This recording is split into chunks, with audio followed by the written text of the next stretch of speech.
Perkenalkan, nama saya Mercy Tandirerum dari kelas 5C Keuangan dan Perbankan. Sekarang saya akan menjelaskan tentang bab 1 mengenai ilmu hukum. Jadi, secara umum, hukum merupakan suatu sistem norma atau aturan untuk mengatur perilaku manusia. Hukum dapat berupa aturan yang tertulis maupun tidak tertulis, yang bertujuan untuk mengatur masyarakat, mencegah terjadinya kekacauan atau perselisihan antar masyarakat, dan mewujudkan ketertiban dan keadilan di suatu negara. Di negara kita sendiri, khususnya Indonesia, merupakan negara yang menganut sistem hukum campuran dengan sistem hukum utama, yaitu sistem hukum Eropa kontinental. Selain sistem hukum Eropa kontinental, di Indonesia juga menganut sistem hukum adat dan sistem hukum agama, khususnya hukum syariah Islam. Lanjut, kita masuk ke 4 unsur hukum yang harus ada dalam suatu pengertian hukum atau perumusan suatu hukum.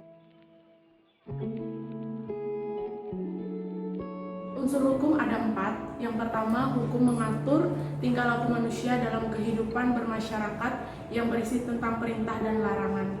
Yang kedua, ada peraturan hukum ditetapkan oleh lembaga atau badan yang berwenang. Yang ketiga, ada penegakan aturan hukum tersebut harus bersifat memaksa, di mana peraturannya bukan untuk dilanggar tetapi untuk ditaati.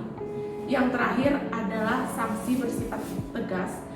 Unsur terakhir dari hukum ini adalah adanya sanksi yang tegas. Sanksi bisa berupa dalam bentuk pidana, denda, maupun hukuman mati yang dijatuhkan kepada orang-orang yang bersalah. Kita masuk ke tujuan hukum. Tujuan hukum sendiri itu, sifat hukum ini bersifat universal, di mana terdapat hal seperti ketertiban, ketentraman, kedamaian, kesejahteraan, dan kebebasan, kebahagiaan dalam tata kehidupan bermasyarakat. Hukum ini juga bertujuan untuk menjaga dan mencegah orang tidak menjadi semena-mena dalam melakukan suatu hal di suatu negara. Lanjut ke jenis hukum di Indonesia. Jenis hukum di Indonesia ini ada 2. Yang pertama itu hukum publik.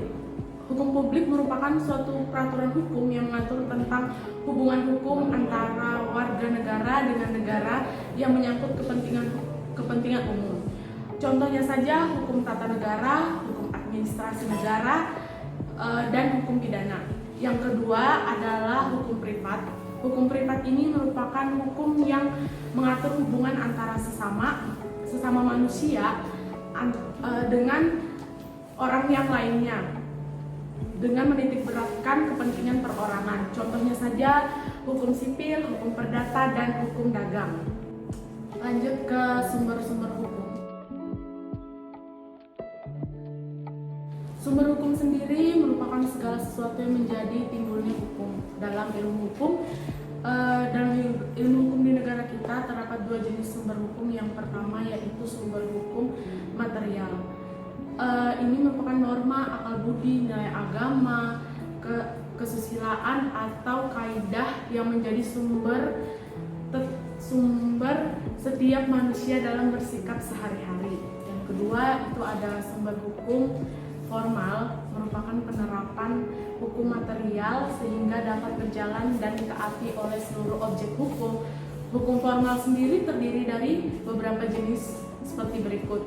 Yang pertama ada undang-undang, yang kedua kebiasaan, yang ketiga ada ketetapan hukum, yang keempat ada traktat, dan yang kelima ada pendapat ahli hukum. Demikian penjelasan saya tentang bab 1 sistem ilmu hukum. Kurang lebihnya saya ucapkan terima kasih. See you next time.